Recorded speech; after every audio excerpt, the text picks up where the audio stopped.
Thank you, Susanna. Now I'll ask Sergey to come to the microphone, please.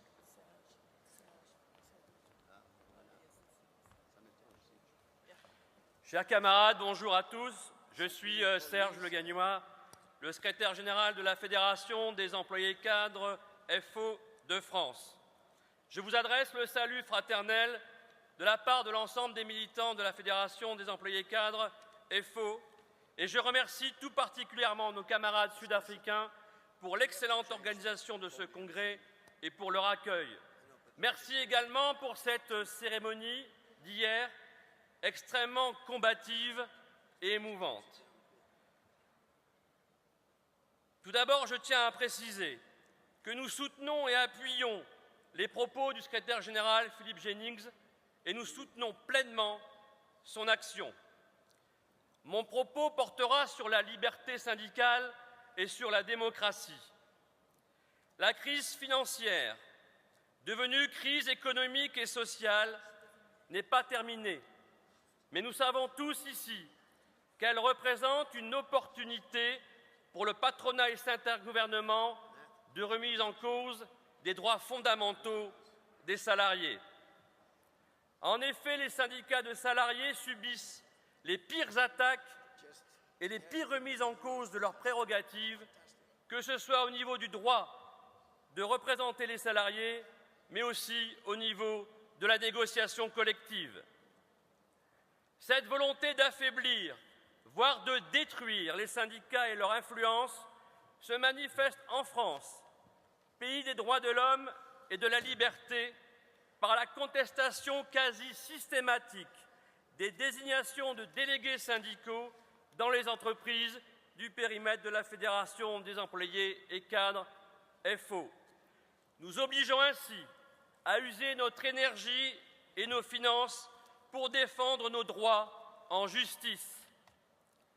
Le patronat français, qui reçoit actuellement systématiquement des réponses positives du gouvernement français à ses demandes, vient de revendiquer officiellement la disparition de toutes les instances représentatives du personnel pour les remplacer par un système non obligatoire et aléatoire. Le patronat français veut regrouper les conventions collectives pour limiter le principe même de la négociation collective et le gouvernement français, dit de gauche, le met en place sans état d'âme.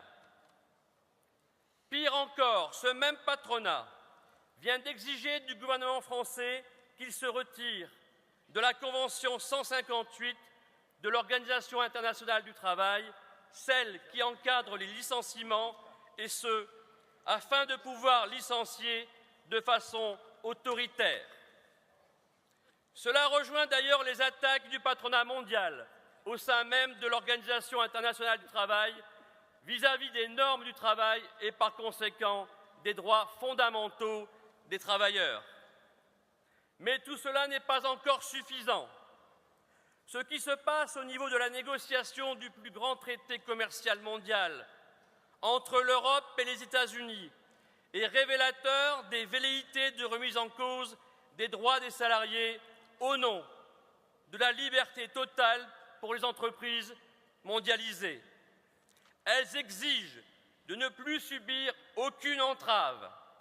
Ainsi, elles considèrent par exemple que les réglementations des États représentent un frein à leurs activités. Elles exigent donc d'être exonérées des réglementations des 10 États. Elles se placent ainsi au-dessus des lois et au-dessus des États de droit, ce qui représente un énorme danger pour la démocratie, pour les citoyens et pour les droits des salariés. Peut-être qu'à certains, ici même dans cette salle, cela peut paraître exagéré, mais sachez que depuis peu, en France, le principe de libre concurrence vient de prendre le dessus par décision de justice sur le principe du droit et de la libre négociation collective.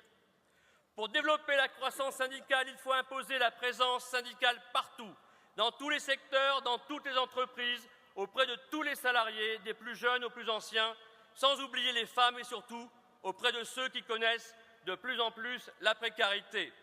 Il nous faut remettre l'être humain au centre des préoccupations économiques. La question des augmentations de salaire et par conséquent celle plus large de la redistribution des richesses est indispensable au développement économique et au développement social. Nous sommes des combattants, les combattants de la construction et du respect du droit et les combattants de la liberté. Tous ensemble, Massakane. Thank you, Serge.